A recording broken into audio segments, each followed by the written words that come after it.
ಓಂ ಶ್ರೀ ಗುರುಭ್ಯೋ ನಮಃ. ಶ್ರೀಮದ್ ಭಗವದ್ಗೀತಾ 9ನೇ ಅಧ್ಯಾಯ 12ನೆಯ ಶ್ಲೋಕ. ಮೋಘಾಶ ಮೋಘಕರ್ಮಾಣೋ ಮೋಘಜ್ಞಾನ ವಿಚೇತಸಃ ರಾಕ್ಷಸೀಂ ಆಸುರೀಂ ಚೈವ ಪ್ರಕೃತಿಂ ಮೋಹಿನೀಂ ಶ್ರಿತಾಃ.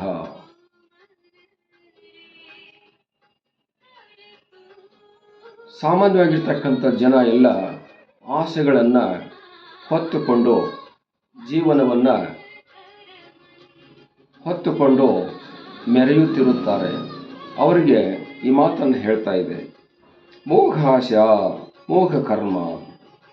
ಮೋಘ ಅಂತಂದರೆ ವ್ಯರ್ಥ ಅಂತ. ವ್ಯರ್ಥವಾಗಿರ್ತಕ್ಕಂಥ ಆಸೆಗಳನ್ನು ಇಟ್ಟುಕೊಂಡು ವ್ಯರ್ಥವಾಗಿರ್ತಕ್ಕಂಥ ಕರ್ಮಗಳನ್ನು ಮಾಡಿಕೊಂಡು ಮೋಘ ಕರ್ಮ. ಆಮೇಲೆ ಮೋಹ ಜ್ಞಾನ. ಅವರು ಮಾಡಿಕೊಂಡಿರ್ತಕ್ಕಂಥ ಪಡೆದುಕೊಂಡಿರ್ತಕ್ಕಂಥ ಜ್ಞಾನವು ಕೂಡ ವ್ಯರ್ಥವಾಗಿರ್ತಕ್ಕಂಥ ಜ್ಞಾನವಾಗಿರುತ್ತದೆ. ಮೋಘ ಆಸೆಗಳು, ಮೋಘ ಕರ್ಮಗಳು, ಮೋಘ ಜ್ಞಾನ, ಈ ಮೂರೂ ಕೂಡ ಅರ್ಥಹೀನವಾಗಿರ್ತಕ್ಕಂಥ ವ್ಯವಸ್ಥೆಯನ್ನು ಹೊಂದಿದ್ದವುಗಳಾಗಿವೆ. ಆದ್ದರಿಂದ ಮೋಘ ಕರ್ಮ, ಮೋಘ ಜ್ಞಾನ, ಮೋಘಾಶ ಅಂತ ಹೇಳಲಾಗಿದೆ.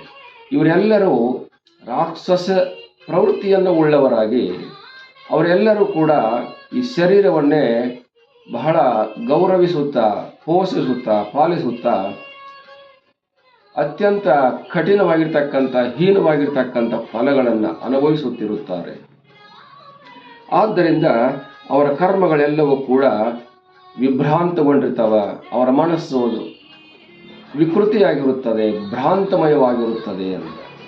ಆದ್ದರಿಂದ ಸಾಮಾನ್ಯವಾಗಿ ಮನುಷ್ಯನು ಇವುಗಳನ್ನು ದಾಟಿಕೊಂಡು ಮುಂದೆ ಅಮೋಘವಾಗಿರ್ತಕ್ಕಂಥ ಜ್ಞಾನ, ಅಮೋಘವಾಗಿರ್ತಕ್ಕಂಥ ಕರ್ಮ, ಅಮೋಘವಾಗಿರ್ತಕ್ಕಂಥ ಫಲವನ್ನು ಪಡೆಯಬೇಕಾಗಿತ್ತು.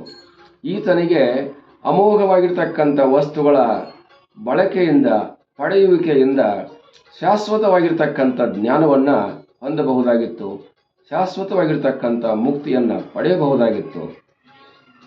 ಆದರೆ ಈತನು ಮೋಘ ಕರ್ಮ, ಮೋಘ ಜ್ಞಾನ, ಮೋಘ ಆಸೆಗಳನ್ನು ಹೊಂದಿಕೊಂಡು ಈತ ರಾಕ್ಷಸ ಪ್ರವೃತ್ತಿಯನ್ನು ಹೊಂದಿದವನಾಗಿ, ತತ್ಕಾಲ ಸುಖಗಳನ್ನು ಪಡೆದವನಾಗಿ, ತತ್ಕಾಲ ಶಾಂತಿಯನ್ನು ಪಡೆದವನಾಗಿ ಆಜೀವನ ಪರ್ಯಂತರವಾಗಿ ವಿಭ್ರಮಗೊಂಡವನಾಗಿರುತ್ತಾನೆ, ಭ್ರಾಂತಿಯನ್ನು ಹೊಂದಿರುತ್ತಾನೆ.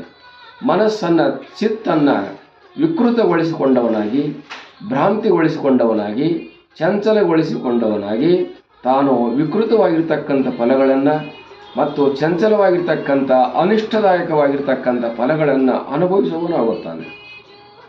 ಆದ್ದರಿಂದ ಸಾಧಕನಾಗಿರ್ತಕ್ಕಂಥವನು ಇಂಥ ವಿಕೃತವಾದಂಥ ಭ್ರಾಂತಮಯವಾಗಿರ್ತಕ್ಕಂಥ ಫಲಗಳನ್ನು ಪಡೆಯಬಾರದು. ಆತನು ಶಾಶ್ವತವಾಗಿರ್ತಕ್ಕಂಥ ಫಲಗಳನ್ನು ಹೊಂದಬೇಕು, ಶಾಶ್ವತವಾಗಿರ್ತಕ್ಕಂಥ ಸುಖಗಳನ್ನು ಹೊಂದಬೇಕು ಅನ್ನುವಂಥ ಆಸೆಯನ್ನು ಇಲ್ಲಿ ಇಟ್ಟುಕೊಳ್ಳಲಾಗಿದೆ.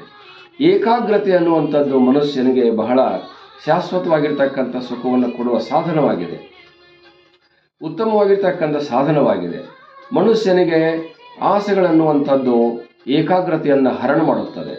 ಮನುಷ್ಯನಿಗೆ ಏಕಾಗ್ರತೆ ಅನ್ನುವಂಥದ್ದು ಉತ್ತಮವಾದ ಸುಖವನ್ನು ಕೊಡಬೇಕಾಗಿತ್ತು, ಆದರೆ ಆತನಿಗೆ ವಿಕೃತವಾದಂಥ ಸುಖವನ್ನು ಕೊಡ್ತಾ ಇದೆ. ಅದುವೇ ಅಮೋಘ, ಇಲ್ಲದಿರತಕ್ಕಂಥದ್ದು, ಮೋಘ ರೂಪವಾಗಿರುವಂಥದ್ದು, ವಿಕೃತಮಯವಾಗಿರುವಂಥದ್ದು, ದುರಾಸೆಯನ್ನು ಹೊಂದಿರುವಂಥದ್ದು, ಅತಿಯಾಸೆಯನ್ನು ಹೊಂದಿರುವಂಥದ್ದು.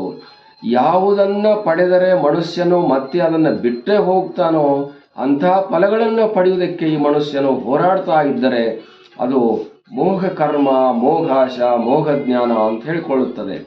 ಮನುಷ್ಯನು ಜ್ಞಾನವನ್ನು ಹೊಂದಿದರೆ ಆ ಜ್ಞಾನವು ಆತನಿಗೆ ಸುಖ ಕೊಡಬೇಕಲ್ಲದಲೇ ದುಃಖವನ್ನು ಕೊಡಬಾರದು. ಯಾವ ಜ್ಞಾನವನ್ನು ಮನುಷ್ಯನು ಹೊಂದಿರುತ್ತಾನೋ ಆ ಜ್ಞಾನವು ತನಗೆ ವಾಹನವಾಗಬೇಕಲ್ಲದಲೇ ಅದು ಮಾರಕವಾಗಬಾರದು.